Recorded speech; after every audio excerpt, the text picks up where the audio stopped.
I push to the limits. This build has everything that we need. Damage, Tonkiness, clear and very affordable, and tier 17 viable as well. This is our final form. What's up guys? Pidget here. Let's start the basic first. Our skill choice is Toxic Rain. Firing a projectile with your bow, and where it lands you create a spark pod, and this will start dealing chaos damage over time in area, and they can overlap with each other. We got a very important update to this build, and that's the new area threshold. Due to area effect breakpoints, optimal signal target damage can be achieved by increasing your area of effect at least 37%, but not more than 43%. So from now, this is our new area threshold. We're reaching this with the bow mastery 20%, Glovecraft 8 to 10%, and I personally suggesting get a medium cluster jewel with towering threat for the rest. With this you can save your helmet implicits, more useful things like mana cost reduction or curse effective. Right now I'm using the mana cost reduction because I was running maps with less recovery rate, so this is why you will see on my helmet this mod. With Necropolis League we got a very cool new unique jewel,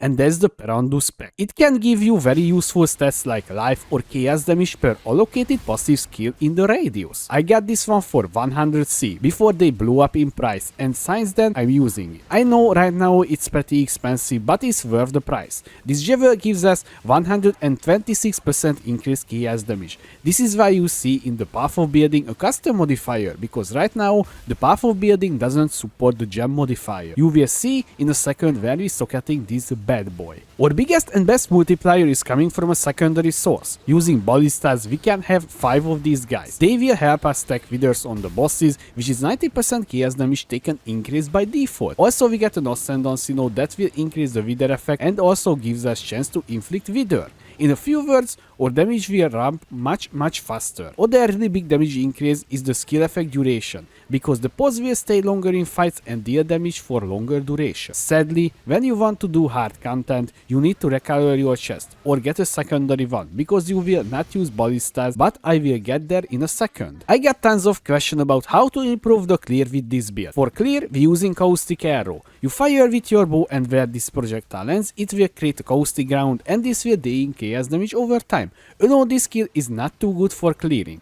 Because of that, we adding Awakened Aronova support to it. With this combination, our clear will be much faster. So when you mapping, just socket Caustic Arrow and Aronova support in your bow instead of Toxic Rain and Mirage Archer, and you good to go. You can use Toxic Rain as your secondary damage in maps in your body armor. This is why you need sadly recover or get another body armor to swap around while just mapping. The clear is super fast and satisfying to see. When everything dies under a second, you will have almost full screen coverage. I leveled up by doing Legion only. I think this is a good indicator this build is super fast with this clear setup. Honestly, if I would choose a build that I need to play the rest of the league, this would be my choice. You can farm any side content with it without a problem. You will see 2 different path of buildings under the video. The reason for it, because sadly I need to move on to the next build, and I didn't have enough time to min-max the build, so the other will be the min-max version. But I will return to this build before the league ends, and I will give the proper upgrades for this build.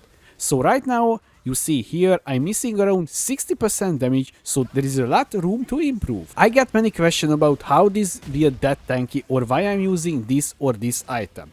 On the defensive side, we got a new defensive option to this build. We can use automation support and you link to Immortal Core, and because of the gem will activate itself often, you can just level up to maximum level of Immortal Core and get a nice extra defensive boost. Don't forget the quality on the automation gem, because the quality is cooldown recovery, so it will be active more often. We converting big chunk of physical damage taken to elemental damage. We already converting 95% to elemental damage. Using Lightning Color, that's alone 50%. From the helmet we getting 14%, and I'm already using Purity of Lightning in the build, so I can use a Watcher Eye with 10% fist taken as lightning damage, and using Taste of Hate, and because we have very high Flask effectiveness increase, this is 21%. Because we take 66% physical damage as lightning damage, I'm using Purity of Lightning because you will reuse this damage even more. Also we're using all the elemental flask, including a topaz flask, so our maximum lightning resistance is 90%.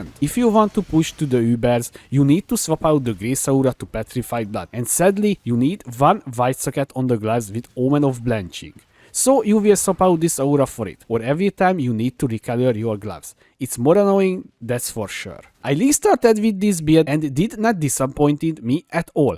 If this is not getting nerfed next league, I'm very close to just start with this again. The damage, clear, and of course the Tonkiness is there. Maybe this is why my favorite build of all time. Toxic Rain Pathfinder is still very strong and can handle any content the game has to offer. I'm really happy about this build and what can be done with it. It would be hard to find something I don't like in this build. I would like if you hit the like button like the Shaper hitting the Elder so it can start spread to more people. Thank you. Few important things you need in the build. Because we're using Eldritch Battery, we need to use evasion and energy shield bases and a pure energy shield base helmet to able to just spam or abilities. In the POB, I include a crafting section as well, so you can use it for your gear. Our weapon is a standard crafted bow with +1 socketed bow gems, increased chaos damage over time, attack speed, +2 support gems, and chaos damage over time multiplier. This is a very easy to craft and you can make 100% same as mine. On the keyword, life and damage over time multi with attack skills and damage with bow. The reason is why using this and not the penetrating base, because this is also fine.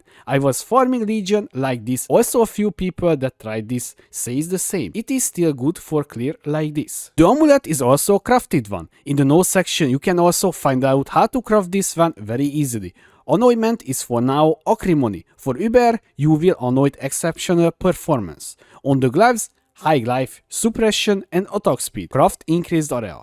Suppression and chaos damage multi as implicit. This was crafted by life essence spamming, so it was easy. On the boots, suppression, movement speed, craft avoid elemental elements. As implicits, avoid elemental elements and action speed. On the helmet, life and big energy shield roll for Eldritch Battery. Craft fist damage taken as fire. For implicits, physical damage taken as lightning damage and despair curse effect or reduced mana cost of attacks. It's up to you how you feel. If you're running out energy shield easily, then you can use the mana cost reduction mod. But this should be not the case if you have enough energy shield. On the rings, life, attributes, resistance and minus mana cost craft. On the belt, life and strength, also increase flash charge gain. My base is Stygian Wise. We have an Abyss socket here. I'm using right now energy shield, life and energy shield regen on this one. I wouldn't say this is important, but you will feel on maps like less recovery rate, so it's a good thing to have. So the flask we're using Ruby, Topaz, Sapphire, Quicksilver, Divine Life Flask. All the flask needs to be this mod, increase effect and reduce duration. Pay attention when you're using your flask, because there is many mod combination with this too, but the duration reduced even bigger, so your flasks will not have 100% uptime. I'm saying this because in the last few days I saw many of you made the mistake and not using the proper setup, and you will struggle with the uptime and the damage reduction will be not the same as mine. The sub mods all elemental resistance and avoid being stunned. On a Quicksilver, regenerate life. You will use this for mapping, and if you're doing boss fights, change your Quicksilver to Silver Flask with attack speed. Pantheons we're using is the following: on boss fights, Major, Soul of Solaris, Minor, Soul of Garukan. For mapping, I switching to Soul of Lunaris and also upgraded this as well. Bandits, 2 passive points. I just want to highlight a few things on the passive tree that you need for the build. Using 2 8 passive caster Jewel with Wicked Pole, Unwaveringly Evil and Unholy Grace. On the other side, another 8 passive caster Jewel with Unholy Grace, Unwaveringly Evil and Wicked Pole. 2 medium caster Jewel, Brute for Potency and Flow of Life. The other, Towering Threat and Vast Power. Using a Watcher Eye with fist damage taken as lightning and damage over time multiplier while affected by malevolence. Surprisingly, this was only 6 divine. But since I was showed in the video a few days ago, they skyrocketed in price, so you will not get this one under 20 divine or so. We're using Perandus Pact unique Jewel in the build and we're socketing here because in this path have the most passive skill allocated. In the POB you will see a custom modifier because right now is not supported by POB. The rest of the Jewels is rare with area damage and life and chaos damage over time multiplier. I hope you didn't forget, we got back tattoos in this league, so I'm using a few. 8% increased life recovery from Flask, I'm using 5 of these, and also using increased chaos damage on the int nodes. And a few suppression 1 here, because it was hard to cap or suppression. We're taking Pathfinder as our ascendancy. On your first level we take Nature Reprisal. I'm leveled with Toxic Rain. This was a game changer in the early act. Second lab, take Nature's Adrenaline. Now you're generating flash charges. Third lab, Nature's Boon. Last lab, Master Surgeon. Gem and Gemling starting with our main link in our weapon, Toxic Rain, Empower level 3, Mirage Archer, Efficacy, Void Manipulation, and Awakened Vicious Projectile. When you do maps, switch out the Toxic Rain to Caustic Arrow, Mirage Archer to Awakened Aura Nova support. In our body armor or secondary source of damage, Toxic Rain, Focused Ballista, Ballista Totem, Multiple Totem, Efficacy, and Awakened Vicious Projectile. When you're doing maps, you need to recolor your chest or just get another chest with the correct color. So your mapping setup will look like this: Toxic Rain, Mirage Archer, Void Manipulation, Empower, level 3, Awakened Vicious Projectile, and Efficacy. Our aura setup in our gloves: Enlighten level 3, Malevolence, Purity of Lightning, Grace. In our boots: Immortal Call, Automation, Withering Step, and Despair. In our helmet: Divine Blessing, Inspiration, Flame Dash, and Haste. I hope you enjoyed this video about Toxic Rain Pathfinder. If you have any question, please leave a comment below. Or you can find me on twitch.tv/Peugeot2. Also, I would like to say thank you for my Patreons for supporting me. Thanks again, guys. Thanks for watching. I was Peugeot. See you next time.